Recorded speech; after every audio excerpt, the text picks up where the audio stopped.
बहुत बहुत धन्यवाद अभय दुबे जी। यहाँ आए हुए सभी पत्रकार साथियों का बिहार के, दिल्ली के और खासतौर से सीमांचल के सभी पत्रकार साथियों का बहुत बहुत खैर मकदम है, स्वागत है। हमारे साथ कारी शोएब साहब मौजूद हैं, राठौर जी मौजूद हैं। यात्रा लगातार शानदार तरीके से हर दिन और बेहतर से बेहतर होती हुई आगे बढ़ रही है। पूरे बिहार की जनता जिस तरह से यात्रा से जुड़ रही है, वोटर अधिकार यात्रा से, वो पूरे देश के लिए ऐतिहासिक है।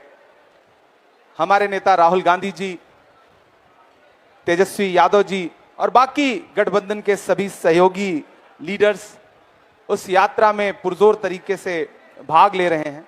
आज इस पत्रकार वार्ता में आपसे बात करने के लिए और कुछ तथ्यों को साझा करने के लिए मैं इमरान प्रतापगढ़ी आपके बीच में हूं। झूठ दिन में 5 बार कपड़े बदलकर भी घबराया हुआ है। झूठ दिन में 5 बार कपड़े बदलकर भी घबराया हुआ है। और एक हमारा सच है जो सिर्फ एक टी शर्ट में छाया हुआ है। राहुल गांधी जी ने वोट की चोरी का जो मामला पकड़ा है, उसके बाद से पूरे देश में चुनाव आयोग और चुनाव आयोग के सहयोगी यानी कि मौजूदा सरकार, दिल्ली हो या पटना की हो, जिस तरह से उनके बीच में बेचैनी है, घबराहट है। आरोप चुनाव आयोग पर लग रहे हैं, जवाब कोई और दे रहा है। और उसके खिलाफ राहुल जी ने जनता की अदालत में और खास तौर से राजनीति की जो धरती है बिहार, उस वहां की जनता की अदालत में आने का जो फैसला किया, उसने पूरे देश में क्रांति ला दी है। पहले दिन से जब से यात्रा प्रारंभ हुई है, आप देख रहे हैं, पत्रकार साथी देख रहे हैं कि यात्रा दिन ब दिन जनता को कनेक्ट करती जा रही है। और अब तो 4-4, 5-5 साल के छोटे छोटे बच्चे भी स्वतः यात्रा में आ रहे हैं और राहुल गांधी जी के नारे के साथ अपना नारा जोड़ रहे हैं। यह यात्रा अब एक क्रांति की तरह परिवर्तित हो चुकी है। प्रधानमंत्री जी भी अभी आके गए। बिहार एक ऐसा राज्य है जिसकी बैसाखी पर दिल्ली की सरकार टिकी हुई है, लेकिन उसके बावजूद केंद्र सरकार के अपने आंकड़े जो हैं, नीति आयोग के जो आंकड़े हैं, वो बताते हैं कि बिहार इस देश का सबसे पिछड़ा गरीब राज्य है। ये उनके आंकड़े हैं, ये हमारे आंकड़े नहीं है। ये कंप्यूटर में आप देख सकते हैं। नीति आयोग कह रहा है कि बिहार सबसे पिछड़ा राज्य है।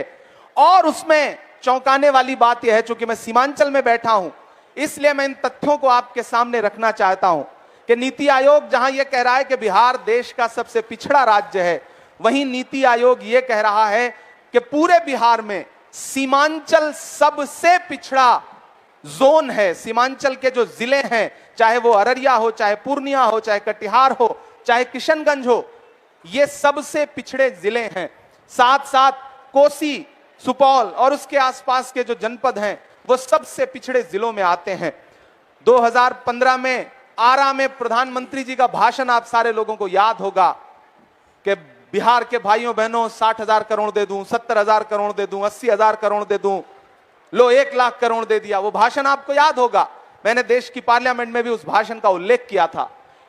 बिहार की बार बार बोली लगाने वाले प्रधानमंत्री जी, चुनावी भाषणों में बिहार को विशेष पैकेज देने वाले प्रधानमंत्री नरेंद्र मोदी जी, मैं इस पत्रकार वार्ता में वोटर अधिकार यात्रा के इस मंच पर बैठ करके उनसे पूछना चाहता हूं कि बिहार को इतना चुनावी भाषण देने वाले प्रधानमंत्री जी, आप ही की सरकार के दौरान और राज्य में आपकी सहयोगी सरकार के होते हुए बिहार लगातार पिछड़ा क्यों है और उसमें सीमांचल विशेष रूप से पिछड़ा क्यों है? सीमांचल की जनता, कोसी की जनता इसका जवाब चाहती है। आपने चुनावी भाषण दिए लेकिन बजट नहीं दिया, आपने नारे दिए लेकिन जमीन पर डेवलपमेंट नहीं दिया। इसलिए सीमांचल की जनता, कोसी की जनता, बिहार की जनता आपसे सवाल पूछ रही है कि आखिर बिहार को लॉलीपॉप कब तक दिया जाएगा? और आपने जो वोट की चोरी की है, उस वोट चोरी को राहुल गांधी जी ने, तेजस्वी यादव जी ने और गठबंधन के बाकी सहयोगी दलों ने, उनके नेताओं ने पकड़ लिया है। और अब आप परेशान हो गए हैं। राहुल जी ने तथ्यों के सामने देश के मंच पर सारे सबूतों के साथ चुनाव आयोग को बेनकाब किया और उसके बाद चुनाव आयोग जिस तरह से टरकाने वाली भाषा बोल रहा है, वो बहुत ही शर्मनाक है। उसे जांच करनी चाहिए थी, लेकिन वो हलफनामा मांग रहा है। देश के प्रतिपक्ष के नेता राहुल गांधी जी ने जो बातें कही हैं वो किसी हलफनामे की मोहताज नहीं है। राहुल गांधी जी के बारे में पूरा देश जानता है कि राहुल गांधी जी उन्हीं तथ्यों पे बात करते हैं जो तथ्य सच्चे होते हैं। राहुल जी ने जो तथ्य देश के सामने रखे हैं, कर्नाटका के बेंगलोर की एक असेंबली का जो डेटा उन्होंने देश के सामने रखा है, वही डेटा यह बताने के लिए काफी है कि किस तरह से वोट चोरी हो रही है। और अब एसआईआर के नाम पे पूरे बिहार में जिस तरह से लोगों के वोट काटे जा रहे हैं और कुछ विशेष इलाकों को चिन्हित करके जिस तरह से वोट काटे जा रहे हैं, वो जहर देता तो सबकी नजर में आ जाता। सो ये किया कि हमें वक्त पर दवाएं न दी। बिहार की सरकार हो, केंद्र की सरकार हो, उन्हें पता है जनता में उनके खिलाफ एक भयंकर गुस्सा है। मैं सीमांचल में बैठा हूं, इसी सीमांचल में किशनगंज में अलीगढ़ मुस्लिम विश्वविद्यालय का एक सेंटर जो है वो यूपीए के दौरान 2013 में सोनिया गांधी जी के इशारे पर, उनके अनुमोदन से, उनकी ख्वाहिश पर यहां को एक सेंटर मिला था। वह सेंटर पिछले 12 साल से विकास की बाट जो रहा है। 136 करोड़ रुपए सैंक्शन हुए थे, आज तक सिर्फ एनडीए की सरकार ने 10 करोड़ रुपए दिया है, बाकी पैसा नहीं दिया है। मैं लगातार उस आवाज को देश की संसद में उठाता रहता हूं। आज राहुल गांधी जी मखाना के किसानों से मिलने के लिए घुटने तक पानी में उतर के उनके खेतों में खड़े थे। जो काम प्रधानमंत्री को करना था वो देश के नेता प्रतिपक्ष राहुल गांधी जी कर रहे हैं। यहां मखाना किसान बदहाल है, यहां मक्का के किसान बदहाल हैं, यहां जो हमारे मछली पालन का उद्योग करने वाले साथी हैं वो बदहाल हैं, यहां का युवा पलायन कर रहा है, यहां के युवाओं के लिए रोजगार नहीं है। यह सीमांचल बड़ी उपजाऊ धरती है, अगर यहां पे सरकार ध्यान देती, सिर्फ भाषण न देती, तो शायद परिस्थितियां कुछ और होती, यहां के नौजवानों को पलायन न करना पड़ता। लेकिन सीमांचल और कोसी के साथ जो सौतेला व्यवहार केंद्र और राज्य की सरकारें कर रही हैं, आने वाले दिनों में सीमांचल और कोसी और पूरा बिहार बदलाव लाएगा, महागठबंधन की सरकार बनाएगा। उसके बाद सीमांचल और कोसी को और बिहार को जो उसका हक है वो दिलाने का काम किया जाएगा। आप मीडिया के साथी यहां मौजूद हैं, मैं आपके सामने ये तथ्य भी रख रहा हूं कि किसानों की तरफ से लगातार ये बात हम लोगों के सामने आ रही है, राहुल जी तक आ रही है कि यहां यूरिया नहीं मिल रही है, खाद नहीं मिल रही है, स्वच्छ पानी नहीं मिल रहा है।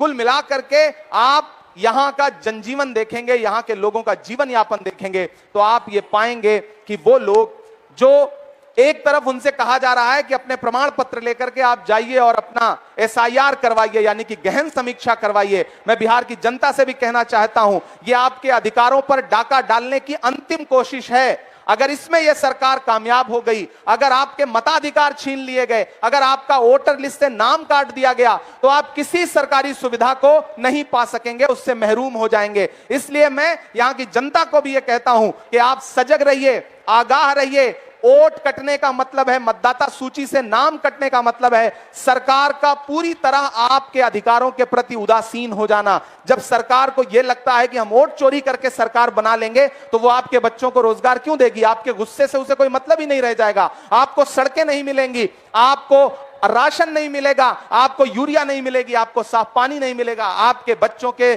तन के लिए कपड़े नहीं मिलेंगे, आपको आपके खेतों के लिए कोई भी उर्वरक नहीं मिलेगा। इसलिए मैं सीमांचल, कोसी और बिहार की जनता से भी ये कहता हूं कि ये किसानों के दुश्मन हैं, ये नौजवानों के दुश्मन हैं, ये महिलाओं के दुश्मन हैं, ये अति पिछड़ों के दुश्मन हैं, पिछड़ों के दुश्मन हैं, मुसलमानों के दुश्मन हैं, अल्पसंख्यक समाज के बाकी साथियों के दुश्मन हैं, आदिवासियों के दुश्मन हैं और गरीब अगड़ों के भी दुश्मन हैं। इसलिए मैं आप सबसे अनुरोध करूंगा, बिहार की जनता से, मीडिया के माध्यम से, कि इस सरकार को उखाड़ फेंकिए जो आपके मताधिकार को छीन लेना चाहती है, आपके वोट पर डकैती डालना चाहती है। मैं चाहूंगा कि मीडिया के साथियों के जो सवाल हों वो मैं आमंत्रित करता हूं, एक एक करके। कारी शुएब साहब पहले बोल लेंगे। कारी शुएब साहब जो हमारे विधान पार्षद के सदस्य हैं वो अपनी बात रख लेंगे, उसके बाद हम मीडिया के साथियों का प्रश्न जो है एक एक करके आमंत्रित करेंगे। कारी शुएब साहब।